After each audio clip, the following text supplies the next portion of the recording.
number of courses we opened in the spring semester was 632, and the number of students who take those courses are the 18,000. To operate those classes in online, we have to think about various kinds of support, because professors and students and the administrative team experienced this kind of the pandemic situation for the first time, and we come to have confidence the online education can be a good candidate for the future education.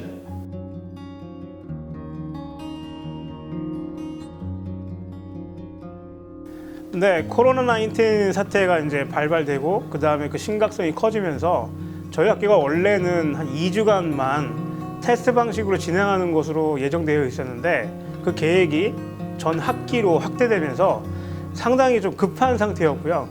그리고 준비 기간이 상대로 짧았어요. 2주에 3주 정도 됐었는데 저희 학교에 기존에 없었던 플랫폼을 조사를 하고 그 다음에 테스팅을 거쳐서 구축을 한 다음에 그 내용들이 충분히 전달될 수 있도록 워크숍을 한 20회 이상을 진행을 했었습니다.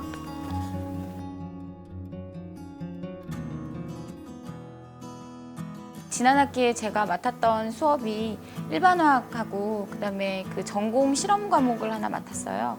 제가 하는 강의가 다 이제 화학 관련된 강의다 보니 어렵고 딱딱할 수밖에 없는 거는 이제 너무 당연한 거지만 얼굴을 볼 수가 없기 때문에 어떻게 하면 이 랜선을 넘어서 이 인간적인 교감을 할 수 있을까, 이 부분을 고민을 상당히 많이 했던 것 같아요. 그래서 제가 어느 날은 그 사진을 좀 펼쳐놓고 수업을 해야겠다 생각을 했어요. 그래서 이제 그 출석부를 뽑았는데 1학년들은 사진이 없는 거예요. 아직 학교를 안 와서 굉장히 마음이 씁쓸해지고 진짜 그 현실 자각이 되는 순간이었다고 해야 될까요? 그래서 이제 그때 시작한 게 뭐냐면 학생들하고 얼굴 볼 수 있게 줌을 따로 켰습니다. 우리 그래도 얼굴이라도 좀 보면서 얘기해보자. 학생들이 이렇게 꾸준히 켜주는 친구들이 있었어요. 그래서 그 뭐 몇몇이라도 얼굴 보면서 이제 수업을 했더니 저도 훨씬 에너지가 생기더라고요. 마지막에는 어떤 학생들 머리 탈색한 것도 볼 수 있고 가끔씩은 그 부모님들이 굉장히 궁금하실 거잖아요. 간혹 뒤에 부모님들이 와서 궁금해서 이렇게 쳐다보고 가시는 분들도 있고 하나지들도 수업 같이 듣고 재밌는 광경을 많이 접할 수가 있었습니다. 또 실험 과목은 사실은 실제 이제 실험을 하는 것과 같은 정도의 그런 효과를 보이기가 너무 어렵기 때문에 온라인 강의로 어떻게 하면 최대한 그래도 실험을 한 것과 비슷한 효과를 줄 수 있을까 이제 급히 고민을 많이 이제 했던 기억이 있습니다.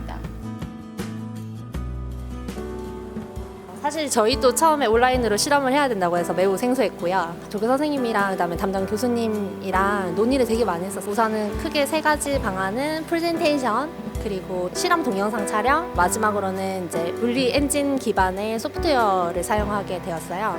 그래서 프레젠테이션으로 이제 저희가 실제로 실험하고 있는 거를 이제 전 실험을 다 그 애니메이션으로 진행을 했었고요. 사실 그 애니메이션이 실제로 실험했을 때 이 버튼을 누르면 이런 식으로 진행이 되고, 아니면은 뭐 실험을 이 방향으로 진행했을 때는 이렇게 되고, 이런 것들을 세세하게 다 그 진행을 했었어요. 그 구현하는데 하나하나 이제 만들어가는 그 과정이 정말 시간과 노력이 너무 많이 들었거든요. 근데 사실은 그렇게 하고 싶었어요. 좀 실제로 학생들이 실험을 못하니까 그런 게 너무 아쉬워서 학생들한테 보여주고 싶은 마음이 커서 조금 시간을 들여서 조금 한 부분이 있어요. 수업 중간중간에 학생들의 즉각적인 피드백이 바로 옵니다. 선생님 애니메이션 너무 실험하는 것 같아요. 너무너무 재밌어요. 막 수업을 저도 이제 막 신이 나서 막 하다 보니까 학생들이 너무너무 재밌어하는 거예요. 그런 반응들 때문에 일주일에 막 며칠을 밤을 새면서 컨텐츠를 준비를 해도 그런 게 다 씻겨 내려가는 거예요. 저 같은 경우는 온라인에 대해서 수업할 때 학생들하고 교감이 없을 줄 알았어요. 근데 기말로 가면 갈수록 학생들하고도 의외로 정이 많이 쌓이고, 학생들 질문 중에 그 선생님 강의실이 어떻게 생겼어요? 물어보는 거예요.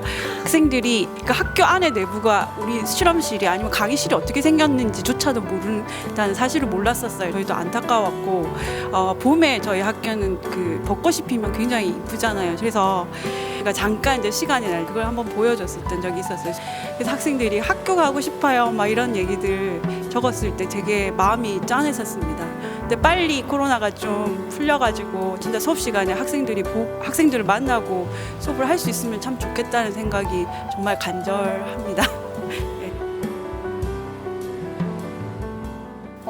사실 준비가 되지 않은 상태에서 한 학기를 굉장히 막 힘들게 때워왔다고도 볼 수가 있는데요. 그 과정에서 이제 많은 걸 배웠고 이제 노하우도 많이 이제 쌓아왔다고 생각을 합니다. 이런 그 팬데믹 상황에서 이런 그 교육에 대한 변화를 맞이하게 됐지만 사실은 어쩌면 이미 변화가 필요해 왔는데 가르치는 사람들이 변하지 않고 있었진 않았나라는 생각을 하게 되더라고요. 그런 의미에서 좀 더 많은 케이스들을 분석하고 전문가들이 제시한 다양한 그 방법에 이제 귀를 열고 좀 공부를 많이 해서 최대한 이 변해가는 시기에 모두가 같이 공부하고 서로 정보를 공유하고 그런 그 준비가 필요하지 않나 생각합니다.